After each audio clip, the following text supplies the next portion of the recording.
Okay, let's get into it. We are going to unpack Yeah. this really incredible concept that seems to hold the literal secret to a long, happy, and immensely active life. We really are. We're diving deep, right to the source, into Ikigai. This is the Japanese principle that you often hear summarized as, the happiness of always being busy. And we absolutely have to clarify that right away. This isn't just some self-help philosophy for a good life. This is a philosopher of extraordinary, world record-breaking longevity. Right. The immediate context for this whole deep dive is the almost, mythical lifespan of the Japanese population, particularly on the southern island of Okinawa. And the numbers are just staggering when you look at them. They really are. When researchers study this region, the statistics are Okinawa has about 24.55 centenarians. That's people over 100 for every 100,000 inhabitants. That's so far beyond the global average, it's hard to even wrap your head around. We're talking about a place where reaching 100 isn't some rare event. It's almost expected. Exactly. And the epicenter of this whole phenomenon, according to the research, is this one specific rural area, Ogimi. It's even nicknamed the Village of Longevity. So our mission today is to define Ikigai, not just as a buzzword, but as this core organizing principle for these long lives. Let's start with the word itself. Yeah, the linguistics give us a great starting point. It breaks down into iki, which means life, and gai, which means to be worthwhile. So at its heart, it is your raison d'être, that powerful, really personal reason you get up in the morning. I think for most people in the West, their first contact with Ikigai is probably that famous Venn diagram. You've seen it, right? The 4 overlapping circles. Oh, definitely. It's visual shorthand. What you love, what you're good at, what the world needs, and what you can be paid for. And that little sweet spot in the middle, that's supposed to be Ikigai. And, that diagram is a useful entry point, I think. But it also fundamentally westernizes the concept. It puts so much focus on professional alignment and money. Which isn't the whole story. Not at all. In the Okinawan context, Ikigai often has absolutely nothing to do with being paid. It's just the thing that brings you joy and keeps you busy. It could be knitting or community service or, just taking care of your garden. That distinction feels crucial. It's less about some grand career and more about sustained, meaningful engagement. Precisely. And the core thesis that comes out of all these longevity studies is that Ikigai is the missing link. It's what sustains a joyful, active life right up until the very end. And the best proof. The idea of retirement. The Western idea of retirement, of just stopping work and settling into a passive life, it just doesn't really exist in the same way there. People keep doing what they love, contributing to their community for as long as they possibly can. They maintain their purpose until their final day. Okay, so to really get the Okinawan secret, we need to sort of widen the lens a bit and see where they fit among the world's other longevity champions. Let's talk about the blue zones. Yes. So this is the work of Dan Buettner, the National Geographic Fellow. He identified these 5 key geographic hotspots where people consistently live the longest. And these are these little pockets of exceptional longevity that researchers have spent years studying. Exactly. And they all share these common characteristics that seem to foster a long life. A defined purpose, like Ikigai, strong family and community ties, natural daily movement, and a plant-heavy, moderate diet. And what's critical, right, is that a lot of researchers think the psychological and social factors, like having a purpose in a community, are often even more important than diet alone. That's the key takeaway. So let's list those 5 zones again for everyone, because they're so diverse geographically, but they share these lifestyle anchors. We have Okinawa, Japan. Then Sardinia in Italy. Right. Loma Linda, California, which is home to a really large, long-lived community of Seventh-day Adventists. Right. And then the Nicoya Peninsula in Costa Rica and Icaria, Greece. And what immediately jumps out, as you said, is the geography. 3 of those 5, Okinawa, Sardinia, and Icaria, are islands or peninsulas. They're often physically isolated. I find that island scarcity theory really fascinating. The idea that living on an island means resources are, naturally limited and the population is small. It creates a fundamentally different social contract. The scarcity historically forced communities to rely heavily on cooperation and mutual help just to survive the tough seasons or natural disasters. There's this constant need to support your neighbor, means that helping others kind of evolves into this powerful collective ikigai. It becomes a shared purpose that binds the community together in a way that modern wealthy societies rarely experience. Exactly. But I have to push back on that a little. If it's just about scarcity forcing cooperation, why don't we see these same longevity rates in, say, extremely poor, resource-scarce regions all over the world? Isn't there something unique about the type of scarcity or, more importantly, the community's structure here? That is a very sharp observation. And the difference isn't just in the scarcity, but in the specific cultural response to that scarcity and suffering. And the Okinawan case is so striking because they achieved this longevity despite immense trauma. You mean World War II? They lost 200,000 lives during the catastrophic battles of World War II. But their cultural response wasn't division, it was unification. And you're talking about the principle of Ichiriba Chode. Precisely. It's a local expression that basically means treat everyone like a brother, even if you've never met them before. And this reflects this overarching commitment to communal support and, frankly, profound forgiveness, creating a hyper-cooperative society where people feel safe and really deeply valued. And that support isn't just some abstract idea, it's highly formalized. They practice uaimaru, which is teamwork, and it fosters these incredibly strong bonds and security. For so many Okinawans, their sense of service and obligation to the community, making sure everyone is cared for, is tied directly to their personal ikigai. And the clearest example of this, and maybe the most important social mechanism in Okinawa, is the moai. We mentioned this briefly, but this deserves a true deep dive. The moai aren't just casual friend groups. They're informal, close-knit groups, often formed in childhood, that are intentionally structured to look out for one another across their entire lives. Their origins are deeply rooted in agriculture. Historically, farmers would get together to share best practices, pool their labor for planting or harvesting, and, help each other cope with meager harvests.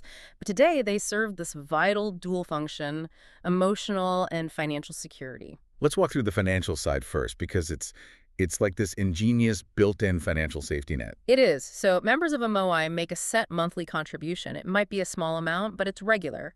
And the funds are initially used for planned group activities, celebrations, trips, meals out. But there's a critical part to that. Right. Any surplus rotates among the members. So Right. one month, the pool might go to you. The next month, it goes to someone else. So on an economic level, it's basically a rotating credit union. It gives you tangible, predictable financial stability without all the bureaucracy of a bank. Absolutely. And if a member faces a sudden financial problem, a medical emergency, a bad year for their business, they can get an advance, often interest-free, from the group's pooled savings. This fights one of the biggest sources of modern stress: economic precarity. But the deeper sociological piece here is how this structure fights modern individualism. I mean, in the West, our biggest challenge is often isolation, especially as we get older. A moai ensures constant, high-quality social interaction and emotional security. Precisely. That feeling of belonging and mutual support from the moai is directly linked to increased life expectancy. The research is clear. Loneliness is as bad for your health as smoking a pack of cigarettes a day, and the moai is a structured defense against that loneliness. It ensures that even if one member is frail, the others are there to bring food, share news, or just be present. The purpose is literally survival together. Right, and you see that sense of collective purpose in the physical life of Ogimi. The town is divided into 17 neighborhoods, and so much of the daily activity is driven by volunteer work, not paid employment. Everyone is encouraged to pitch in, whether it's helping a friend build a house, clearing communal paths, or participating in town projects. And this culture ensures that everyone, including the oldest residents, feels useful and remains a vital, contributing part of the community. Researchers always noted they rarely saw older residents just sitting idle on a bench. They are always coming and going, actively participating. That perpetual motion is Ikigai in practice. Now, before we pivot to the psychology, we have to touch on the spiritual framework here, which is pretty different from mainland Japan. Yes, the local spiritual belief is Ryukyu Shinto. It's a syncretic blend of elements from Taoism, Buddhism, Shintoism, and local shamanistic practices. It's a very grounded, local, and ancestral spiritual structure. And you mentioned a crucial element from the sources, a unique gender dynamic. In this belief system, women, who are known as Yuta mediums, are considered spiritually superior to men. That's a huge contrast to traditional Shintoism. Why is that, and how does it affect the community? It's a massive point of cultural difference. Historically, Okinawan society gave women this central role in faith, health, and healing, seeing them as having greater spiritual insight or kaminshu. So the Yuta mediums were the ones who consulted ancestors and provided guidance. Yes, they maintain the spiritual hygiene of the village. And this spiritual authority translates into immense social respect, which ensures that female elders maintain influence and a defined necessary role, a powerful lifelong ikigai, long after their physical strength might have waned. That built-in respect for elders, especially women, must contribute enormously to feeling valued. And that spiritual focus on continuity is visible in the home, too, with ancestor worship. It is. Many homes have a batsudan, a small altar for prayer and offerings to ancestors. It weaves the past, present, and community all deeply together, and this sense of continuity provides that existential grounding for Ikigai. And within that belief system, there's the concept of mabui, an immortal essence or spirit that is the source of our life force. It underscores that sense of meaning that extends beyond your immediate physical life. That idea of an immortal essence and finding a core unique purpose brings us perfectly into the psychological framework that really complements Ikigai. I mean, if the Okinawans have the cultural context, the West has provided these rigorous psychological models to explain the search for meaning. Yes, let's bring in the work of Viktor Frankl and his school of thought, logotherapy. Okay, break that down for us. So logotherapy is powerfully future-focused. It's a sharp contrast to Freudian psychoanalysis, which is all retrospective and focuses on instinctual drives. Frankl, who was an Austrian neurologist and psychiatrist, was focused on what he called neugenic neuroses. These are neuroses that come from existential emptiness or conflict of purpose. I love how he defined it. He said something like, in psychoanalysis, the patient lies on the couch and tells you things that are hard to say. In logotherapy, the patient sits up straight and has to listen to things that are hard to hear. That distinction really highlights the active nature of it. Frankl's core principle is that health relies on maintaining a productive tension between what you are right now and what you want to achieve. He argued that we don't create our meaning, as some existentialists might say. We discover our unique reason for being, which is just waiting for us to fulfill it. And his own life is the ultimate and devastating case study of this concept in action. Absolutely. Frankl spent 3 years in 4 different concentration camps, including Auschwitz. He survived this unimaginable horror because he had a relentless purpose to rewrite the manuscript he had lost when he was arrested, which contained all his research on logotherapy. He maintained this mental purpose, sketching notes on scraps of paper, mentally rehearsing his lectures. That goal, the idea of giving his life's work back to the world, drove him to persevere through starvation, cold, and immense loss. He literally realized he was the first patient of his own practice, proving his own thesis in the crucible of suffering. It perfectly illustrates that Nietzsche, quote, Frankl always used. He who has a why to live for can bear with almost anyhow. The why is the existential anchor. Right. He tells this story about 2 men in the camp who were thinking about suicide. Frankl intervened and asked one about his child who needed him, and the other about his series of books that only he could finish. And suddenly, they had a unique mission, a reason for that tension that let them keep going. And the case of the grief-stricken elderly doctor is so powerful in illustrating how logotherapy reframes suffering. This doctor was deeply depressed after his wife's death. And Frankl didn't try to dismiss the grief. Instead, he just asked the doctor a hypothetical question. What would have happened if you had died first? And the doctor replied, without hesitation, that it would have been a terrible, crushing burden for his wife. And that's when Frankl offered the reframe. Exactly. He said, you have spared her all that suffering, but the price you have to pay for this is to survive and mourn her. Wow. That is a stunning shift in perspective. It instantly takes the doctor's pain from this senseless tragedy to a meaningful act of sacrifice for his wife's sake. The grief is still there, but now it has a purpose. Exactly. The pain became tolerable because it was invested with meaning.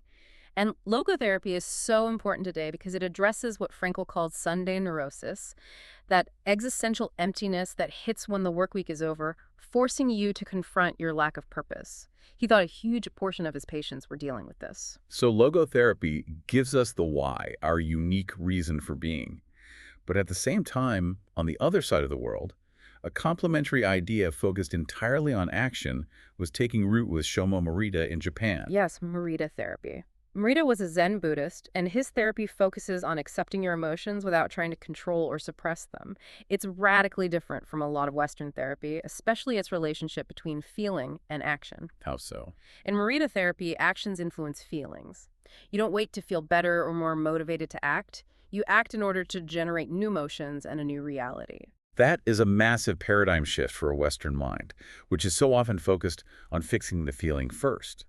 So you accept the emotion, anxiety, fear, whatever, as a natural thing, like the weather, but you focus entirely on the task at hand. Think of the donkey fable. A donkey is tied to a post and panics, trying to escape its fear. It just runs in circles, tightening the rope and increasing its own suffering. Right. Morita's philosophy is, accept the rope is there, stop struggling, and focus on what you need to do despite the fear. The feeling is just a feeling, not a command to stop. So the core principles are clear. First, accept your feelings fully. Don't try to rationalize them away. And second, focus rigorously on action in the present moment, because recovery and the new emotions will come on their own as a result of the action. And the therapist doesn't give you deep explanations. The patient learns through demanding action and experience. Morita's mantra was always simple. What action should we be taking right now? It shifts the focus from the impossible task of controlling your mind to the practical task of controlling your behavior. His original treatment sounds incredibly rigorous, almost like a Zen retreat. 21 days, starting with total isolation, then light occupational therapy, then intense physical tasks like chopping wood, and finally social reintegration. It's designed to break obsessive thought cycles by teaching acceptance through demanding physical action, by forcing the patient to focus entirely on the physicality of chopping wood or tending a garden. The internal obsessive narrative just begins to dissipate without ever being directly confronted. These systems have remarkable parallels to the Okinawan lifestyle. You have logotherapy giving you the why, your unique reason for being, and Morita therapy giving you the disciplined, non-emotional, how to execute that purpose. They converge perfectly. And both systems provide that personal fuel that Ikigai needed to drive purposeful, long-term action until the end of your life. Okay, that focus on the disciplined how brings us to the daily, minute-by-minute mechanism of a happy, busy life, Yeah. achieving the state of flow. This is the path to daily happiness and productivity that enables that lifelong Ikigai. This is the genius of the psychologist Mihaly Csikszentmihalyi's work. He defined flow as that state of complete absorption, pleasure, and intense creativity in an activity where time just disappears and your ego dissolves. He called it the optimal experience. Right, it's that moment when you're deep in a project or a great conversation and you look up and 3 hours have just vanished. Yeah. You were so completely focused on the process that nothing else existed. And Csikszentmihalyi found this state is universal. It's the same among people of all ages and cultures, from Wall Street in New York to the rural centenarians in Okinawa. The key to long-term happiness is increasing the sheer time we spend in this state, rather than just seeking short-term pleasures like binge watching or overeating. To really get the mechanics of flow, we need to go beyond the summary and look at the 9 components he identified. It's a complex, balanced system. Really is. The first component is the one most people know, the balance challenge. The task has to stretch your skills but not be so overwhelming that it causes anxiety or so easy that it causes boredom. It's that sweet spot. It requires constant self-adjustment. If you're a writer, you choose a topic that slightly exceeds what you already know. If you're a chef, you add one technique you've never tried before. Exactly. The second and third components are clear objectives and immediate feedback. You have to know precisely what you're trying to do, and you need to know instantly if you're successful. Think of a pianist playing a piece. The clear goal is the correct notes, and the immediate feedback is the sound. And crucially, the focus has to shift entirely to the process once you start working, which is the fourth component, intense concentration on the present moment. The fifth is the loss of self-consciousness. Your ego dissolves because you're not thinking about how you look or what others think. The activity is the entire universe. And this leads to the sixth component, a sense of control over the activity, even if it's dangerous, like rock climbing. And the seventh is the transformation of time. Hours pass like minutes. Right. The eighth is that the activity becomes intrinsically rewarding. You're doing it for the sheer joy of the activity itself, not for some external prize. That intrinsic joy is the fuel for Ikigai. And finally, the ninth, the merger of action and awareness. The planning and the execution become one seamless motion. The process is the product. Achieving this state depends on that second key strategy. Having a clear objective, or what Joy Ito called a compass over maps. Explain that. Well, we live in an unpredictable world. A detailed map might lead you astray if things change overnight, but a good compass pointing toward a clear objective, your mission, your Ikigai, will always give you direction, even if the path is uncertain. So we need to define the goal. I will write 2,000 words today. But once that's set, we have to flow entirely with the process itself. If we obsess over the distant goal, we hit writer's block, we disrupt the flow. And the third strategy, maybe the greatest battle in modern life, is achieving radical concentration, or anti-multitasking. We've all been conditioned to believe we save time by switching constantly between tasks, checking a notification while writing an email. But the scientific evidence definitively proves the opposite. Our brains are not good at parallel processing. We are just rapidly switching, and every switch costs us a huge amount of cognitive energy. The studies indicate that trying to multitask lowers our overall productivity by at least 60%, and it can even temporarily reduce our IQ by more than 10 points. It's just burning mental energy for no good reason. That's right. The Stanford studies by the late Clifford Ivar Nass showed this perfectly. They tested students who were addicted to multitasking and found that when they were given a simple task like counting red arrows, the multitaskers were easily distracted by irrelevant blue stimuli flashing on the screen. Their brains were literally trained to pay attention to everything, regardless of its importance, making deep focus almost impossible.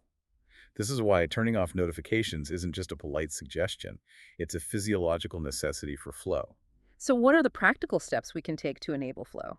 The sources give us clear, actionable techniques from both Western productivity experts and Japanese artisans. You can start with something like the Pomodoro technique, working intensely on one task for 25 minutes, then a 5-minute break, or maybe a longer 50-10 cycle. The discipline of the cycle helps train the mind to accept that intense focus. And creating a distraction-free environment is paramount. Using a Wi-Fi-free cafe, turning off your phone, and I particularly love the idea of focusing on rituals over goals. How does that work? Rituals give us clear, repeatable steps. This makes entering flow much easier than constantly striving towards some overwhelming distant goal. Rituals are the structure that guides the compass. If your goal is write a book, the anxiety is huge. If your ritual is make coffee, sit down, and write for 50 minutes, the process itself becomes calming and achievable. That kind of ritualistic, dedicated immersion is perfectly embodied by Japanese craftsmanship. We see it in the takumi, the artisans who epitomize dedication, or gambaru, that perseverance to continue despite difficulty. The example of the Kumano brush takumi is a study in flow mastery. This woman in a small room was so deeply absorbed in gracefully sorting individual brush bristles with these rapid, almost musical movements that she didn't even notice visitors were there. She had found this quiet pride and complete flow in a meticulously repetitive task. And you see it in the culinary world, like in the documentary Jiro Dreams of Sushi. Jiro, the Michelin-starred chef, has been making sushi for over 80 years. His Ikigai is absolute perfection. He and his son focus intensely on sourcing the best fish, and they work in a quiet, small environment to maintain flow.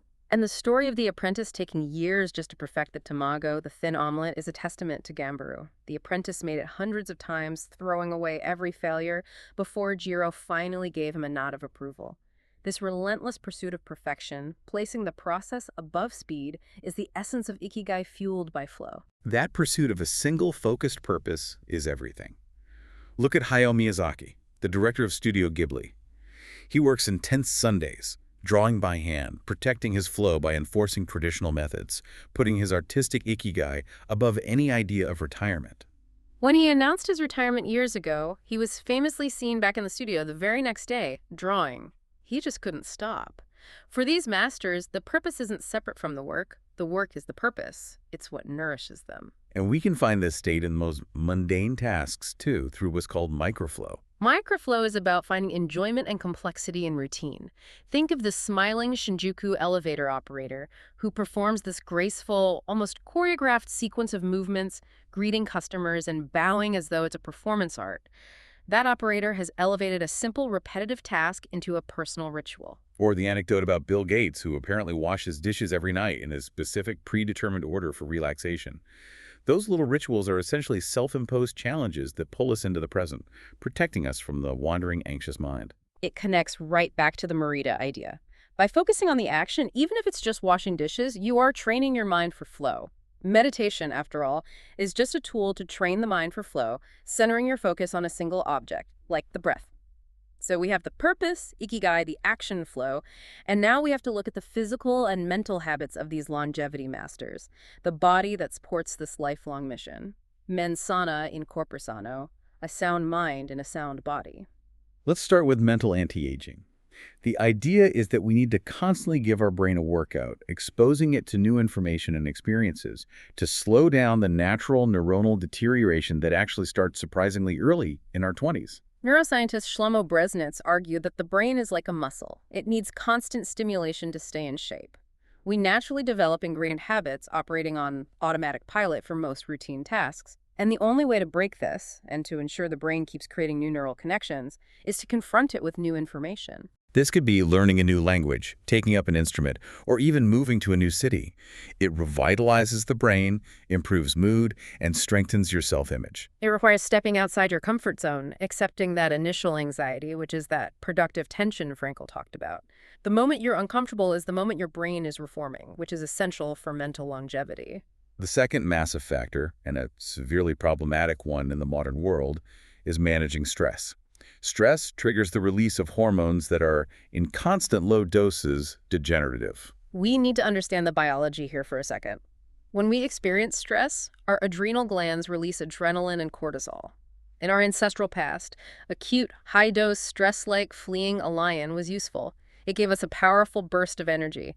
Then the danger passed, and the body returned to normal. But today, we live in a state of chronic, low-dose exposure from constant notifications, pings, social media anxiety, and work pressure, which the brain just associates with perpetual danger. And this constant activation of the stress response damages healthy cells and accelerates cellular aging by weakening the protective caps on our chromosomes, which are known as telomeres. For the listener, telomeres are like the plastic tips on your shoelaces. They're structures at the ends of our chromosomes that protect the genetic information inside. Exactly. When telomeres shorten, the cell ages faster, and chronic stress causes the shortening to happen prematurely. This contributes to everything from irritability and insomnia to high blood pressure and increased susceptibility to disease. The solution is mindfulness and acceptance training, sort of the opposite of Miralles' focus on action, but complementary in that it helps you turn off the autopilot of anxiety.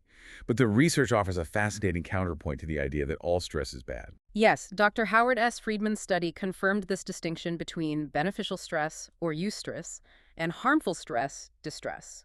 People who maintained a low to moderate level of challenge in their lives, who faced challenges and put their heart into their work, actually lived longer than those who chose a passive, highly relaxed lifestyle and retired early to do nothing. So a purposeful existence, even with its inherent challenges, promotes healthier habits. A small dose of purposeful stress, an Ikigai challenge, motivates you to smoke less, drink less, and exercise more. Okay, shifting to diet, the Okinawan secret is summarized in their ancient wisdom, Hara Hachibu.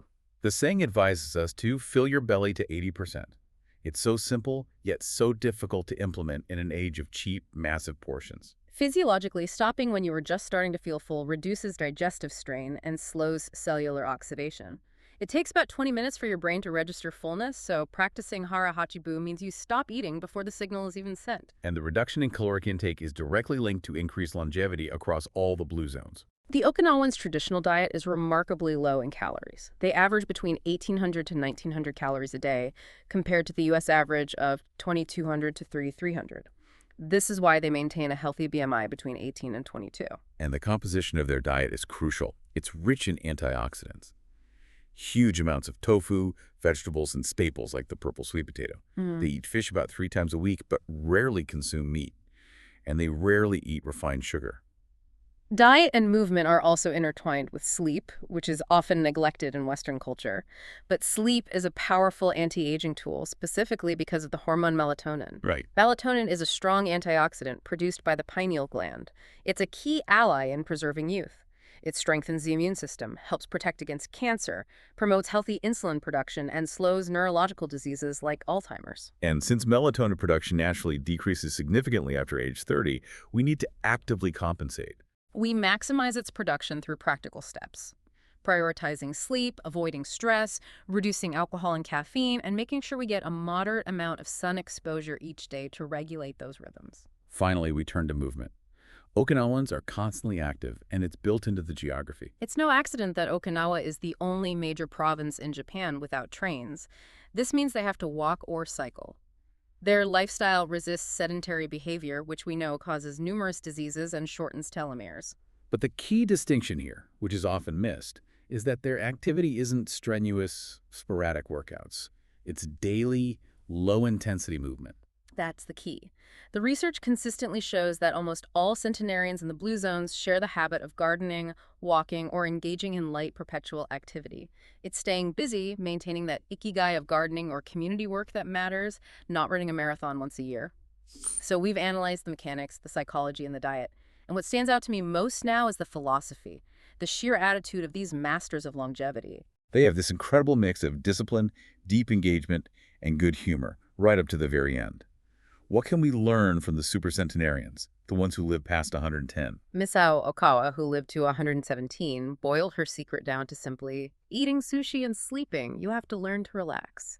This shows a disciplined acceptance of life's simple pleasures. And Jung Kelman, who lived to be 122 and rode her bike until she was 100, had this fantastic, defiant sense of humor. She denied herself almost nothing, but she stayed active and engaged. On her 120th birthday, she famously said, "I see badly, I hear badly, and I feel bad, but everything's fine." That attitude is a stoic, humorous acceptance of mortality combined with this intense engagement with life. Walter Bruning, who lived to 114, gave the definitive Ikigai answer.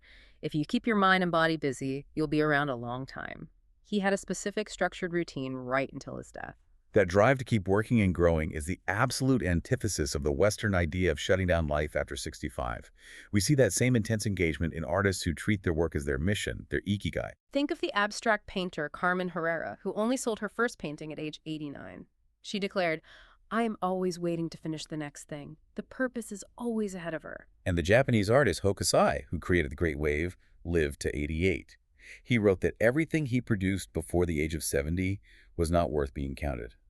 He hoped that by age 110, every point and line he drew would be instinct with life. This mindset sees life not as a plateau, but as an unending pursuit of mastery, fueled by Ikigai. The actor Christopher Plummer shared that dark desire common among those who love their profession. We want to drop dead on stage. The thought of sitting idle is worse than the thought of working until the last moment. Let's synthesize the actual interviews from Ogimi, the village of longevity. The researchers spoke to 100 centenarians there. What were the 6 common recurring themes that define their life philosophy? The recurring messages were overwhelmingly relational and focused on managing your internal state. First, they stressed, don't worry, smile, and open your heart. Anxiety is corrosive, and the best way to avoid it is going out and interacting with people every day, reaffirming those moai connections. Second, cultivate good habits. This is the practical application of Morita therapy and flow. It means waking up early, going for a walk, and especially keeping your fingers busy with detailed work like gardening or crafts. Their philosophy is simple. If you don't work, your body breaks down. Third, nurture your friendships every day. The moai is a social necessity. Getting together with friends is the most important ikigai for many because it provides that guarantee of seeing people you love again tomorrow. Fourth, live an unhurried, peaceful life, enjoying the little things. This emphasizes the importance of process over speed. They are always busy, but they do one thing at a time without rushing. Fifth, be optimistic. Laughter is the most important thing, they stressed over and over. Many of them just declared they would live to be 100, seeing it as a positive, self-fulfilling prophecy, and they actively practice gratitude. And the sixth theme ties it all together with flow. Always stay busy with relaxing tasks. They are passionately busy without being stressed. The key cultural points confirm this. 100% of them keep a vegetable garden. They celebrate constantly with music and dance, and they practice yumaru teamwork and mutual assistance. That cumulative wisdom is astounding, and it's encapsulated in the town's official statement, the Ogimi Declaration, which is displayed publicly there. The statement is almost defiant in its optimism and its belief in perpetual growth. It reads, "At 80, I am still a child. When I come to see you at 90, send me away to wait until I'm 100. The older, the stronger. Let us not depend too much on our children as we age. Together, we will discover the secret to longevity." This deep dive into Ikigai gives us this clear, integrated synthesis of the life system that sustains the world's longest living people. It's not just one secret, it's a confluence. The psychological fuel of purpose, the daily application of action, physical moderation, and this unbreakable social structure. And this knowledge is entirely transferable. It's a roadmap for living. You can immediately adopt flow strategies like the Pomodoro technique and radical concentration to increase your daily joy. You can implement the 80% rule at meals, increase your daily low-intensity movement, and actively seek or cultivate your own moai starting today. We need to focus on what we do regardless of how we feel about doing it. And if the masters of longevity who have watched a century pass declare that they are still growing, that the older the stronger, it suggests a profound and relentless connection to that unique purpose, that Ikigai, which never diminishes. And that leads to a final provocative thought for you to consider. The Okinawan belief system speaks of Mabui, an immortal essence or spirit that is the source of our life force. If the oldest among us maintain this fierce, enduring desire to contribute and grow, does that imply that discovering our Ikigai is less about finding a paid career and more about connecting with that unique, immortal Mabui within, which continually pushes us toward growth and contribution, regardless of physical age? The purpose is inherent. The job is just to listen to it.